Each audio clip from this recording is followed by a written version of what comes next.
Bakit nga ba bumabagsak na ang Xbox? Xbox, ang matagal ng kalaban ng PlayStation. Kung naaalala mo pa, ito yung console na sobrang patok noon, lalo na sa mga games tulad ng Halo at Gears of War. Hanggang ngayon, existing pa rin ang Xbox. Pero napansin mo ba? Parang hindi na siya uso.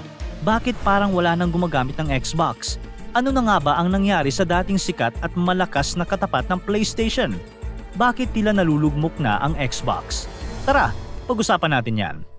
Ang Xbox ay mula sa Microsoft Gaming at unang nilabas sa North America noong November 15, 2001. Paglabas nito, naging usap-usapan agad dahil ito ang unang major console na gawa ng isang American company matapos ang Atari Jaguar. At mabilis itong naging kakompetensya ng PlayStation 2, Nintendo GameCube at Sega Dreamcast.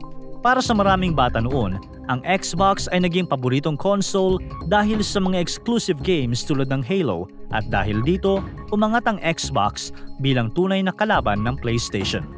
Sa ilang taon, halos naabot pa nito ang kasikatan ng PlayStation sa ilang pamilihan, lalo na sa US.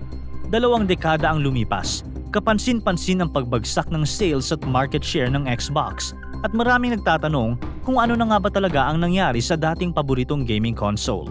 Sa katunayan, nandyan pa rin ang Xbox, hindi ito nawala at patok pa rin sa ilang gamers, lalo na sa mga mahilig sa Game Pass at digital gaming. Nagkaroon din ito ng maraming upgrades sa paglipas ng panahon tulad ng mas malalakas na models, ang Xbox Series X at Series S, mas malaking storage, cloud gaming at integration ng AI features gaya ng Copilot for gaming.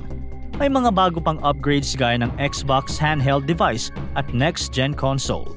Pero hindi maikakaila na nalilipasan na ito ng panahon. Noong 2024, bumagsak ang Xbox console sales sa US sa 2.7 million units, ang pinakamababa sa kasaysayan ng brand, at 29% na pagbaba mula 2023. Sa buong mundo, humigit kumulang 30 million units lang ang naibenta ng Xbox Series X at S kumpara sa 74.15 million units ng PlayStation 5, na patuloy pang lumalakas ang sales at market share. Habang bumababa ang hardware sales ng Xbox, patuloy namang tumataas ang revenue at user base ng PlayStation dahil sa malakas na demand at exclusive games.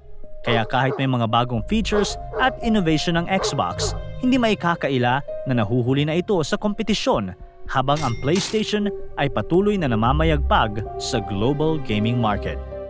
Ang pinakasimpleng dahilan kung bakit humina ang Xbox ay dahil kulang na ito sa mga bago at exciting na laro. Maraming game developers ang hindi na interesado maglabas ng games para sa Xbox, lalo na dahil sa limitation ng Series S. Kahit mas mura ang Series S, mas mahina ang specs nito kumpara sa Series X at PlayStation 5, kaya mahirap gumawa ng high-end games na tatakbo ng maayos dito. Isang halimbawa nito, ang Baldur's Gate 3, na huli ang release ng game sa Xbox dahil sa technical issues, lalo na sa split-screen features ng Series S. Dahil dito, nauna itong lumabas sa PlayStation, kaya doon napunta ang mga excited na players. Hindi lang ito ang nag-iisang kaso. Madalas, delayed o huli ang dating ng mga bagong laro sa Xbox. Kapag huli na, nababawasan na ang excitement ng mga gamers at pati ng mga regular na consumer na naghahanap ng bagong entertainment.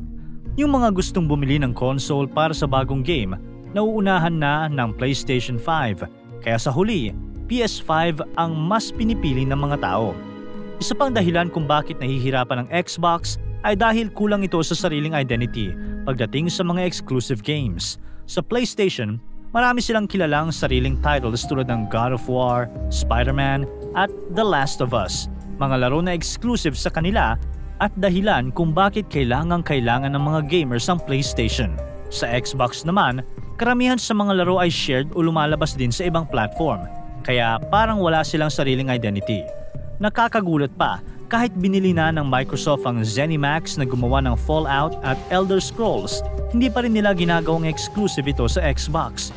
Parang ayaw nilang mag-commit na gawing Xbox only ang mga sikat nilang laro. Halimbawa, ang bagong laro na Indiana Jones and the Great Circle na in-announce bilang Xbox exclusive, lalabas din ang mga ito sa PlayStation pagkatapos ng ilang buwan. Dahil dito, Kahit bumili ang mga tao ng Xbox, ramdam nila na kulang ito ng wow factor na hinahanap nila sa isang gaming console. Habang mas malakas at mas solid ang identity ng PlayStation dahil sa mga exclusive titles nila na hindi mo makikita sa ibang platform. Isa pang nakakagulat na dahilan kung bakit nadismaya ang maraming gamer ay ang mga desisyon ng Xbox boss na si Phil Spencer na namumuno simula 2014. May mga nagawa siyang maganda tulad ng pag-launch ng Game Pass, parang Netflix ng games kung saan sa isang buwan ng bayad may access ka sa daan-daang full games na pwede mong i-download at laruin sa Xbox, PC o cloud. Pero sa ibang bagay, marami rin ang hindi natuwa. Mula 2023 hanggang 2024, halos 1,500 na empleyado ng Xbox ang natanggal sa trabaho. Kaya ramdam ng marami na parang hindi niya naiintindihan ang pinagdadaanan ng mga empleyado at pati ng mga gamer. Lalong lumala ang usapin nang aminin ng Microsoft CEO na hindi lang Xbox console ang priority ngayon. Mas focus na sila sa PC, cloud gaming at mobile. Dahil dito, marami ang lalong nawawalan ng gana sa Xbox. Hindi lang dahil sa games kundi pati na rin sa direksyon at pamamalakad ng kumpanya. Sa Xbox One talaga nagsimula ang pagbagsak ng Xbox. Maraming features ang Xbox One na wala namang kinalaman sa gaming tulad ng TV integration, media apps at Kinect. Parang gusto nilang gawing all-in-one entertainment box pero hindi ito kailangan ng mga gamers. Kesa mag-focus sa mga larong gusto ng tao, naging sobrang dami ng extra features at ang masaklap, wala naman sa mga ito ang naging standout. Kung tutuusin, mas mahal pa ang Xbox One kaysa sa PS4. Pero kahit mas mahal, sablay pa rin ito sa performance. Mas maraming limitations din, tulad ng mahigpit na rules sa pag-share ng physical games at required na internet connection para lang makapaglaro.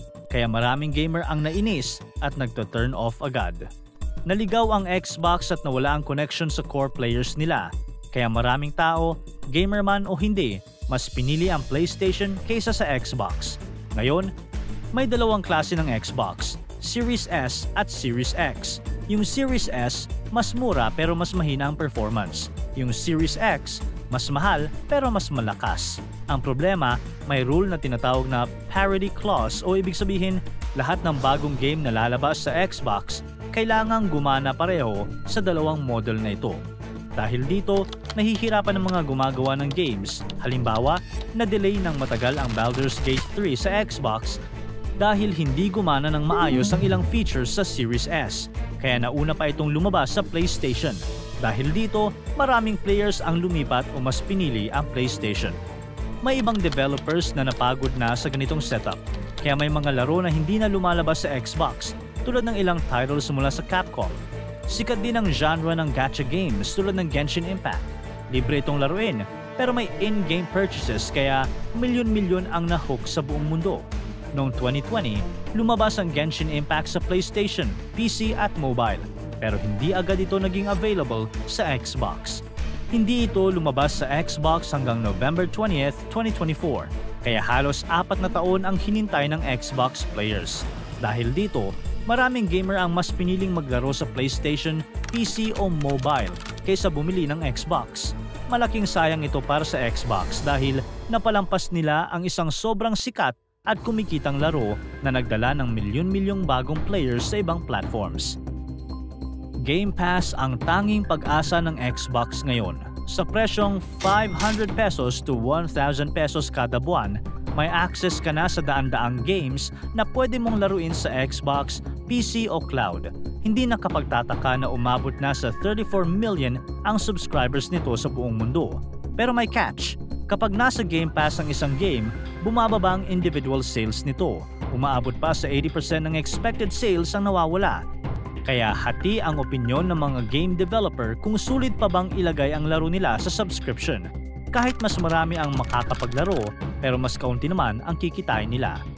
Ang daming maling liko, sablay na diskarte, mahina ang pamumuno at walang sariling identity. Sa bawat pagkakamali, lalo lang lumalayo ang Xbox sa mga gamer at pati sa ordinaryong users. Kung ang Xbox sa isang gamer, unti-unti na siyang natatalo sa laban. Pero kahit tambak na sa score, hindi pa rin siya nagre-rage quit dahil alam niyang hanggat may natitirang oras, may tsansa pa ring manalo. Para tuloy-tuloy ang saya at kwentuhan, huwag kalimutan mag-subscribe sa Bubbly YouTube channel at pindutin ang notification bell.